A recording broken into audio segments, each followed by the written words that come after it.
Assalamualaikum warahmatullahi wabarakatuh.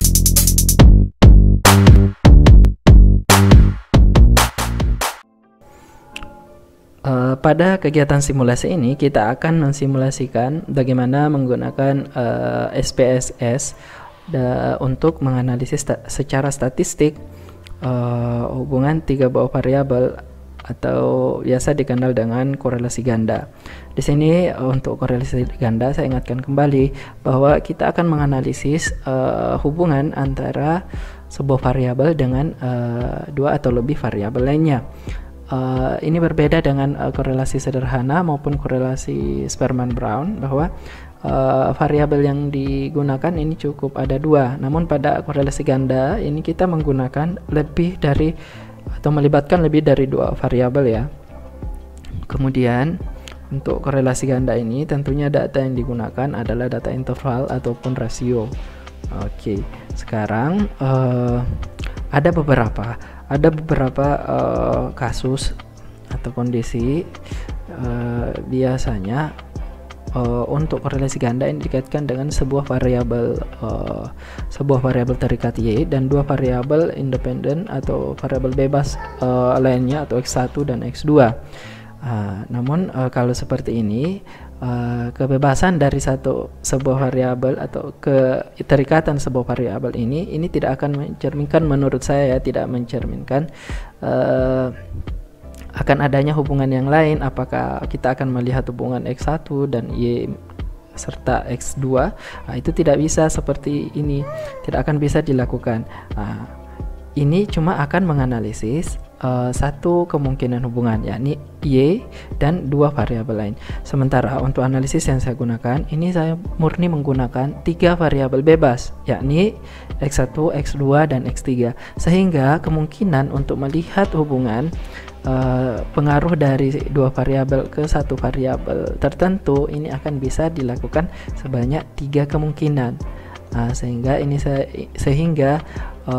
pada saat kita menggunakan K nanti, kemungkinan nilai K atau variabel ini kita akan menggunakan 3K. Sementara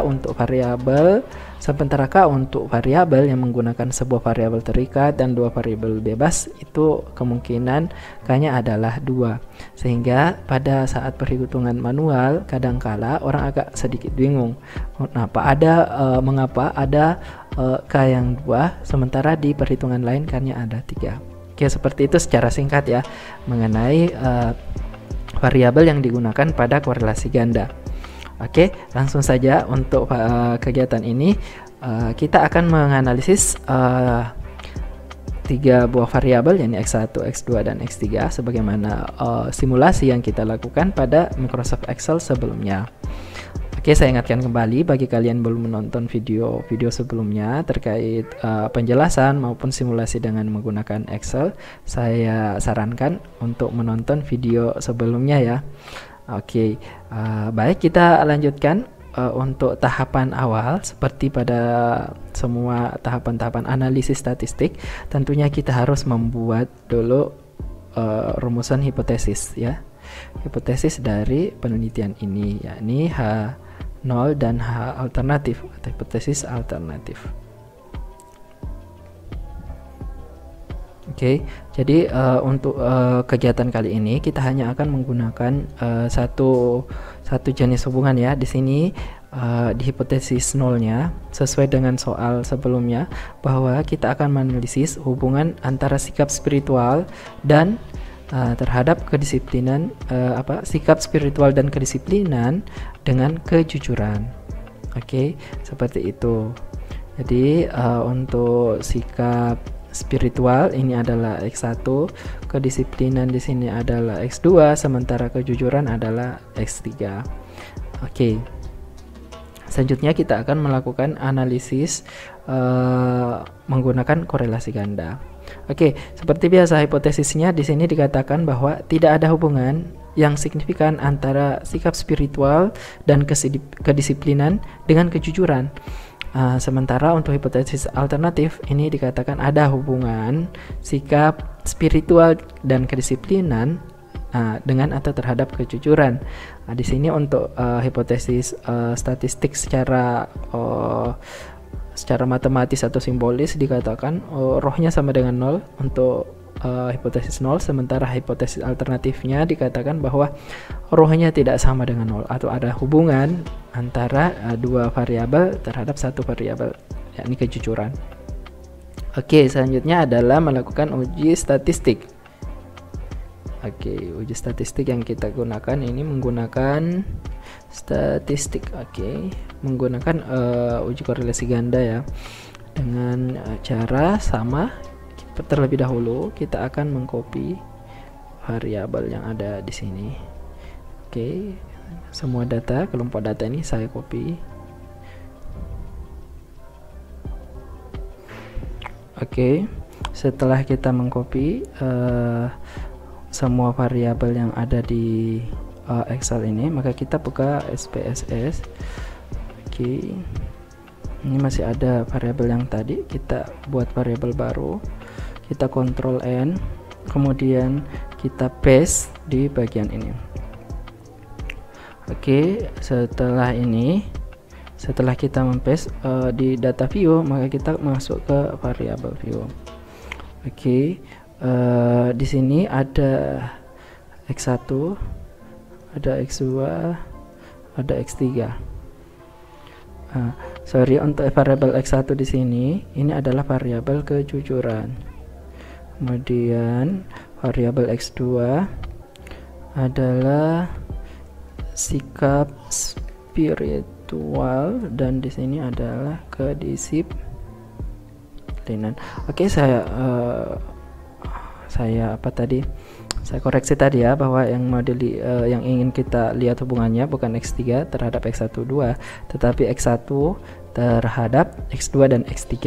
Jadi sikap spiritual dan kedisiplinan ini ingin kita lihat hubungannya terhadap kejujuran. Jadi nantinya adalah koefisien yang ingin kita lihat adalah R1.23.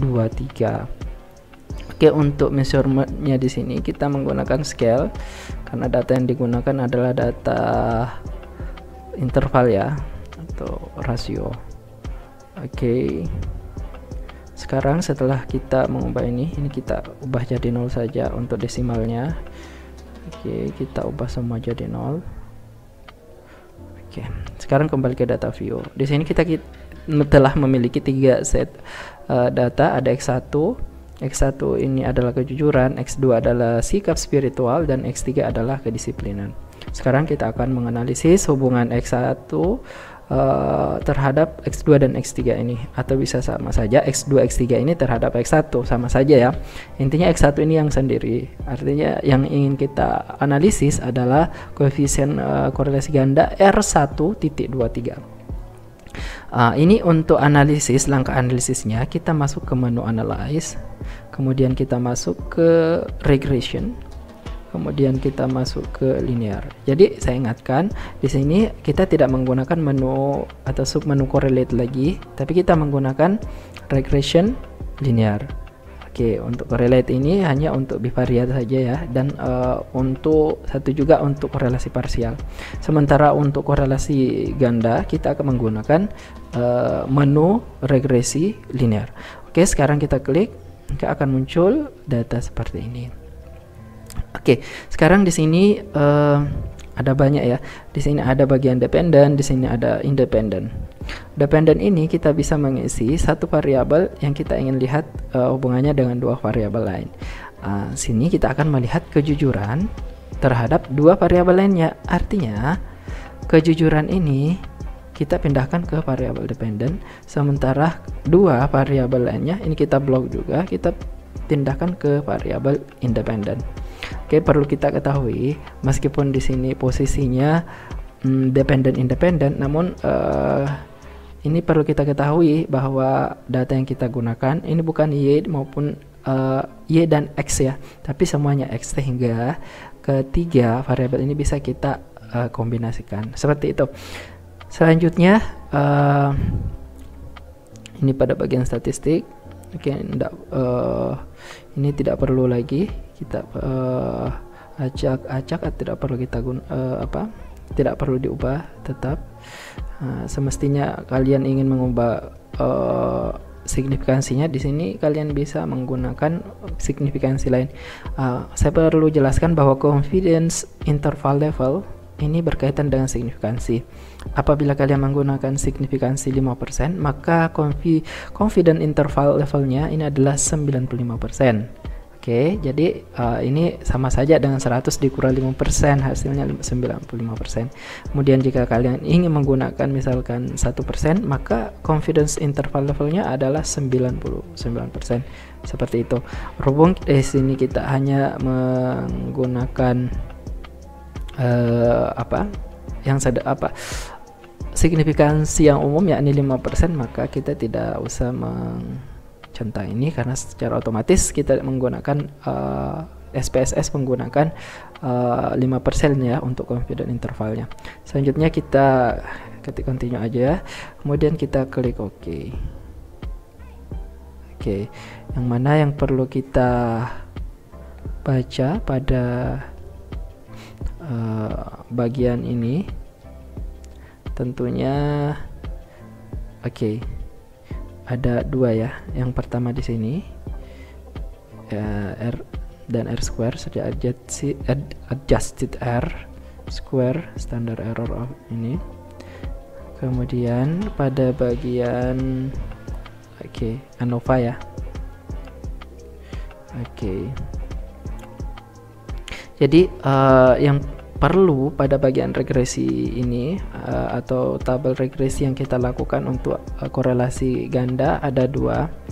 Yang pertama adalah model summary untuk menentukan koefisien korelasinya ada di sini. Kemudian R square-nya ada di sini. Selanjutnya untuk signifikansi atau signifikansinya kita bisa lihat pada tabel ANOVA sebagaimana data yang kita buat pada analisis korelasi ganda sebelumnya. Jadi kita juga melibatkan tabel ANOVA ya tentunya. Oke, kita copy dua tabel ini, tidak perlu untuk koefisiennya. Ini kita perlu model summary dan ANOVA saja. Kita klik seperti biasa, kita copy spesial, kita ambil, kita centang image saja, kemudian yang lainnya kita hilangkan centangnya. Oke, kita ambil image untuk mempertahankan bentuknya sehingga tidak berubah. Sekarang kita kita masuk ke Excel.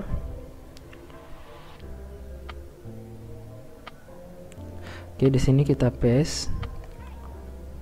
Di sini sudah ada model summary, kita agak besarkan dikit. Ini gambar jadi bisa kita tarik. Sekarang apa yang perlu kita tuliskan untuk hasil uji statistik dengan menggunakan SPSS?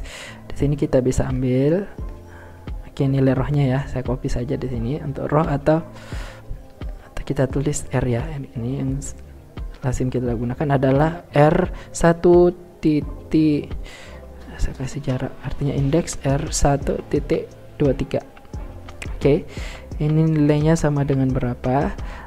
Untuk R123 atau koefisien korelasi ganda, ini kita ambil di sini di nilai R-nya. Itu adalah 0,926 sekian ya. Kemudian R square saya tulis kayak gini ya, R kuadratnya berapa? Ini nilainya sama dengan 0,858. Sama saja ya dengan R123 ini saya pangkat 2-kan. Setelah kita menentukan ini koefisien korelasi ganda, menentukan R square atau koefisien determinasinya, maka kita bisa langkah selanjutnya adalah menentukan F hitung. Di sini F hitung kita bisa gunakan, namun karena kita menggunakan SPSS, kita cukup menggunakan p value untuk melakukan perbandingan. Di sini nilainya adalah ini ya, untuk p value-nya 0,000. Tetap kita beri 1 di akhirnya untuk menandakan dia memiliki nilai setelah 0 itu. Oke, seperti itu. Setelah ini kita buat perbandingan. Oke, apa yang harus kita bandingkan? Oke, kita akan membandingkan p-value dengan signifikansi alfa ya, signifikansi alfa. Oke. Nah, yang kita gunakan itu sama dengan berapa? Ini secara secara umum biasa kita gunakan 5% tadi ya. Itu nilainya 0,005. Oke, sorry, 0,05 ya, 5%. Oke, kriteria penerimaan H0 untuk analisis korelasi ganda ini sama dengan sebelumnya ya, bahwa kriteria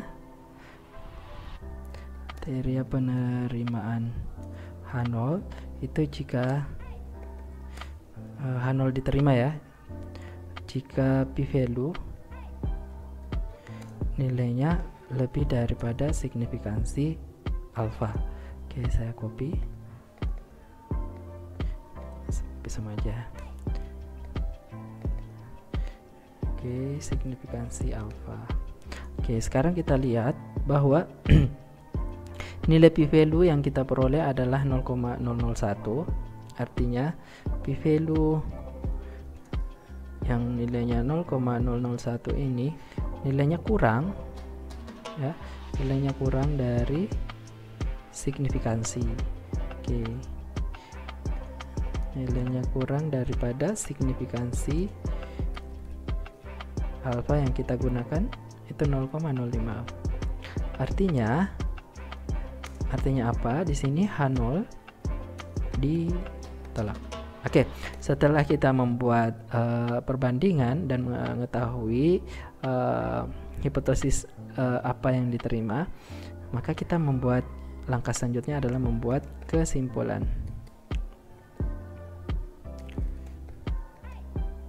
Oke, kesimpulannya seperti apa?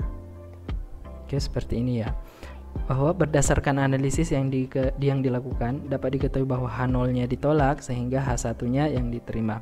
Ini berarti bahwa terdapat hubungan yang signifikan antara sikap spiritual dan kedisiplinan dan dengan kejujuran.